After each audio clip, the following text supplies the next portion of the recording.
Romans ruled Judea, while the Jews ruled the Romans.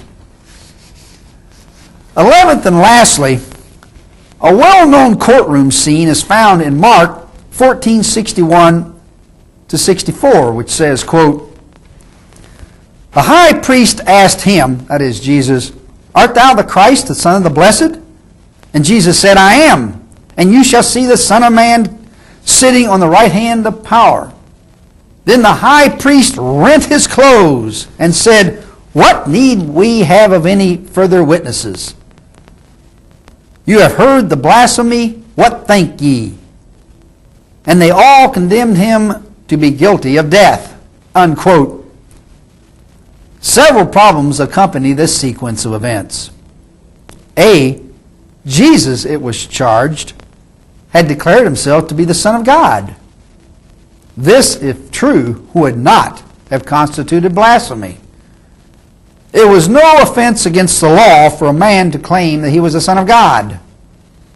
All men, especially all good men, were recognized as the sons of God. Referring to this claim of Jesus, a Jewish writer said, quote, "No law, no precedent, and no fictitious case in the Bible or the rabbinical literature can be cited to make this expression by Jesus to make it out to be blasphemy." Unquote. Even if he had been proven to be guilty of blasphemy, he could not have been put to death, for blasphemy was no longer to be a capital offense. And is it reasonable to suppose that the Romans would have condemned a man to death for an offense against the religion in which they did not believe, a religion which they regarded as one of the vilest of superstitions? And B, Jesus had a trial before the Sanhedrin, also in Matthew 26:57 to 68 and Luke 22:54 to 71. Yet around this time, that is around 30 AD, the Sanhedrin ceased to have jurisdiction over capital offenses. Before its jurisdiction ceased, he would not have had a trial before a political figure like Pilate. And after its jurisdiction ceased, Jesus could not have been tried before the Sanhedrin at all.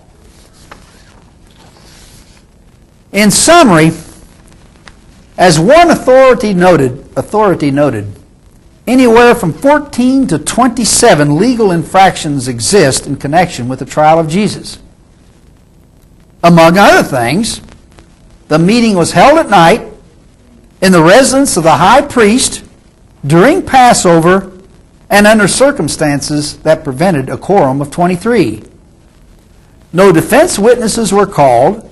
Condemnation and execution occurred on the same day, and the penalty, crucifixion, did not even match the crime, blasphemy. By any measure, this entire sequence of events has little historical reliability.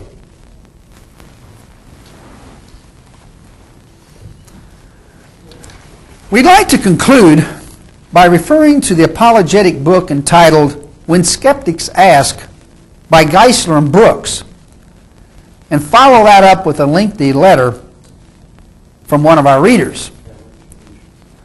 On page 125, Geisler and Brooks make one of the most common errors committed by those defending the resurrection.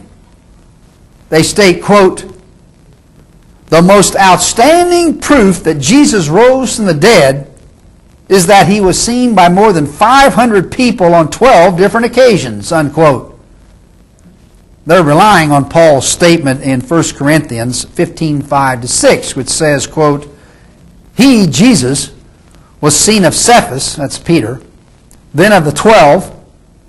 After that he was seen of above 500 brethren at once," unquote. This ploy needs to be buried once and for all.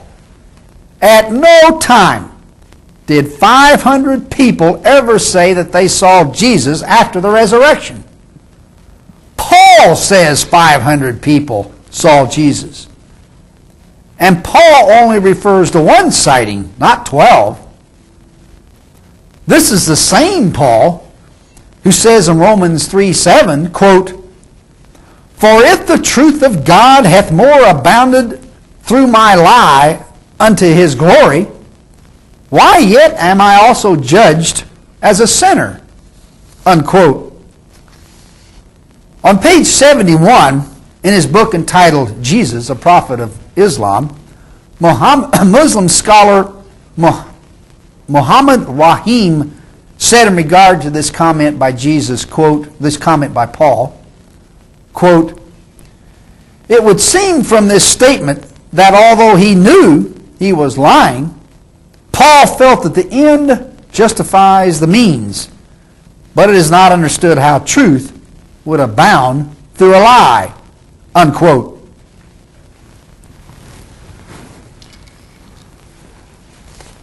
Our final topic is a critical letter from one of our fundamentalist readers.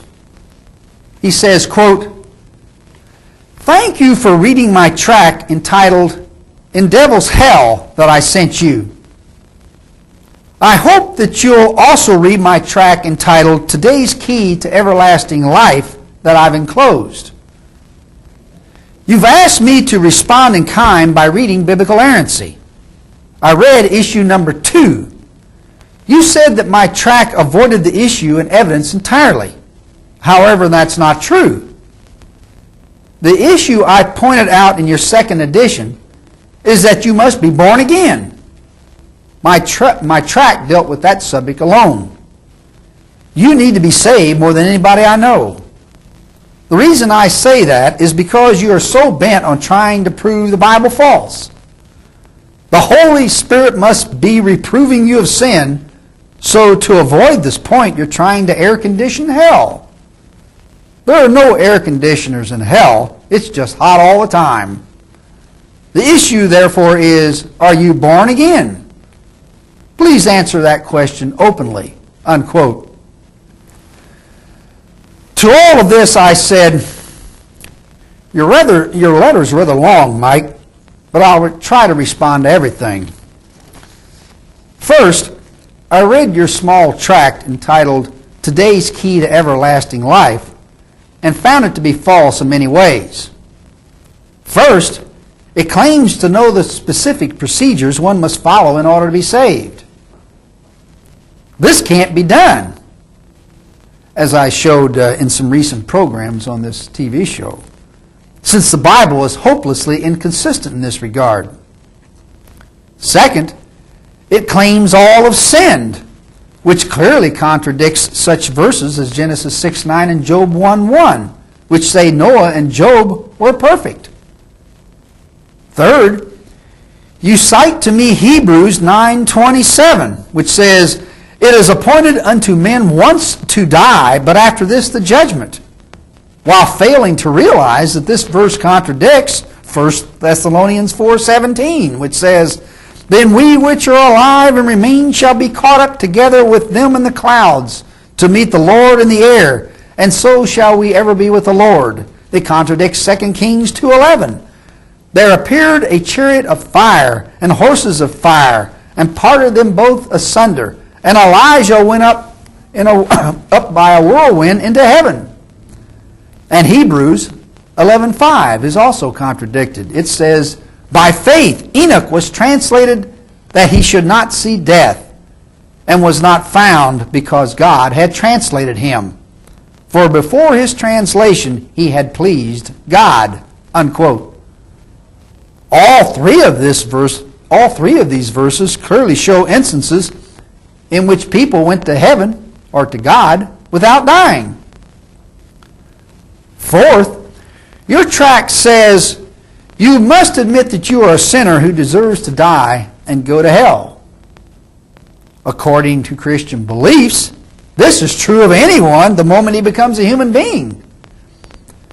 But we proved in our first issue, that's our issue of our publication, that original sin is patently unjust on its face and couldn't possibly be sanctioned by a just God.